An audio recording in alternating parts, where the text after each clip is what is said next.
drawing a piece that I am working on for a friend named P1 GSB 2004. He asked me to draw a picture of Dakota Female for him, which is a female version of one of his male personas.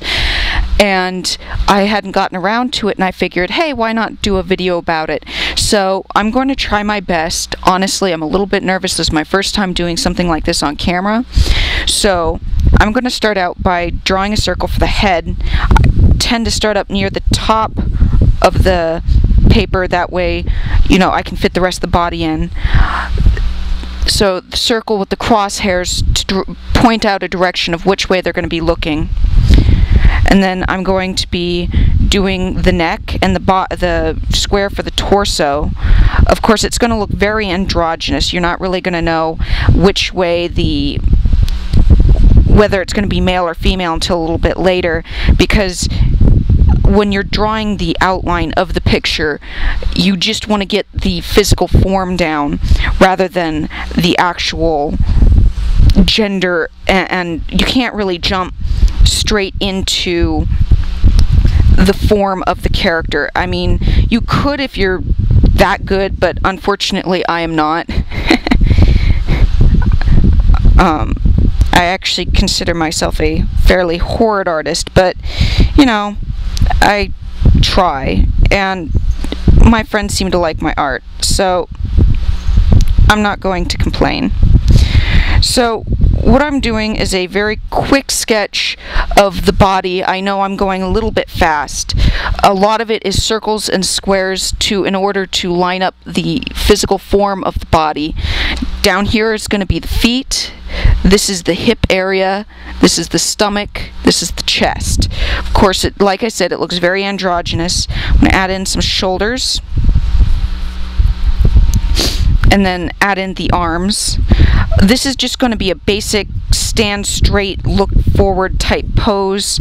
I'm not adding really any action to it because I'm trying to teach how to draw the physical form and get the actual character to be developed, rather than to really get the dynamics of the pose and whatnot really going. And if I start rambling again, it's because I'm nervous. I've never done anything like this before, and I'm really doing this for a friend. So I'm not really trying to put a curve on the legs yet or anything. I'm just trying to keep them straight. It's just force of habit for me to put a curve on them. And since it's going to be a dragging character, I'm going to add in little boxes for where the toes are going to be, so I can connect the toes a little bit later. And I know that this is also how I tend to do paws, and I will add in the feet a little later. So at this point, it's really just connect the dots. It's just connect everything. And I should probably quiet down. I would also like to mention I'm horrible at hands. So has a cap on it. If my hands come out looking horrible, I apologize for those artists. Please do not nag me about it, because I realize my hands suck. You don't need to point it out to me.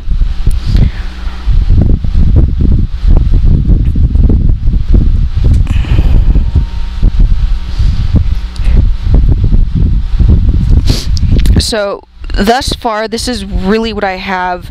I know the arms look a little bit long. Unfortunately, that's my typical style of drawing, is having slightly longer arms than really necessary, but they'll even out when I actually get some of the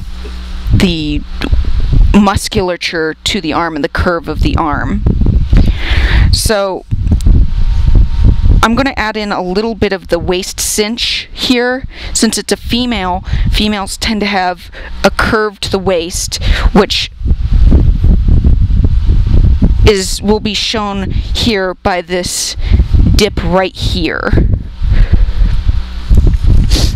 And I will add in some circles If I remember, she has a fairly large chest, so I will get those circles in there. Getting chests completely right has always been one of my banes, so I'm going to try my darndest, especially since it's more of a forward-facing picture. It's a little bit more difficult for me. And she also has a tail, and those usually come up from about the spine, back the spine, so bottom of the tailbone, which would probably be about right here. And so I'm going to draw a circle to indicate where the tail starts, even though it's in the back. And I'm going to actually take the tail and bring it around so we can actually see it up in the front here, in between the legs. And I'm going to bring the rest of it around, and we're going to narrow it as we go down.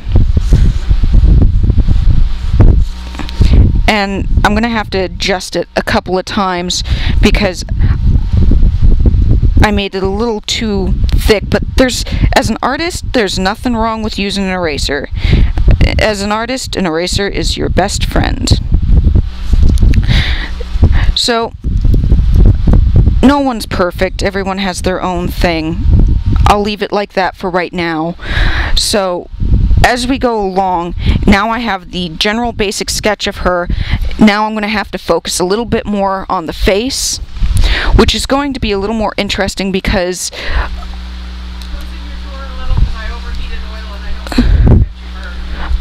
and I'm going to zoom in as far as I could, which unfortunately, there we go, for the face, because to do a fursona or anything like a fursona, it's going to have a snout.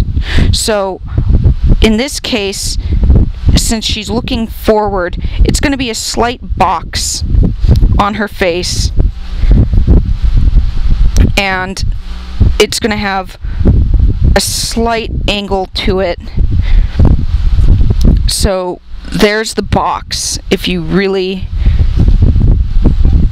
I'm going to put it at a slight angle so that you can see what's going on. And to either side of the box, I'm going to do the eyes. Now, unfortunately, I think I made the box a little too big, so I'm going to shrink it down a little bit because I still need to fit the eyes onto the face. And that wasn't too hard, just shrinking it a little bit. Yeah, so there's I know it looks kind of weird with just this box floating in the middle of her face. It's going to look a lot better once we actually get done, a little closer to done with this. So then I'm going to add in the eyes. Everyone does everything in a different order. Some people do the eyes first, some people save it until after they get a little more detail. I tend to do mine after I get the general body structure done and I get in anything important like a snout on a face, because all I really need to know is where the snout is going to be on the face and where I'm going to have to put the eyes. Because once I get the snout in there, I can put the eyes on either side of the snout. Of course, when I define the snout, I might have to move things around a little bit, but that's by all means fine by me. So now that I've gotten the eyes in place, I'm going to start actually defining the features on the face. So I'm actually going to start by defining the snout, possibly getting maybe a grin in there by just drawing a line somewhere near the bottom of the snout, and I'm just going to round it by taking out the bottom line here, and I'm going to take it and round it. And I can get rid of a lot of these lines because you really don't need the lines to define that it's a snout. You only need a couple of them. And you can remove as much or as little as you really want. I mean, I remove a good portion of my lines, so again, eraser is your best friend. And I'm currently removing some more lines. Again, I'm sorry if I'm annoying anyone by constantly talking through what I do. I am very nervous.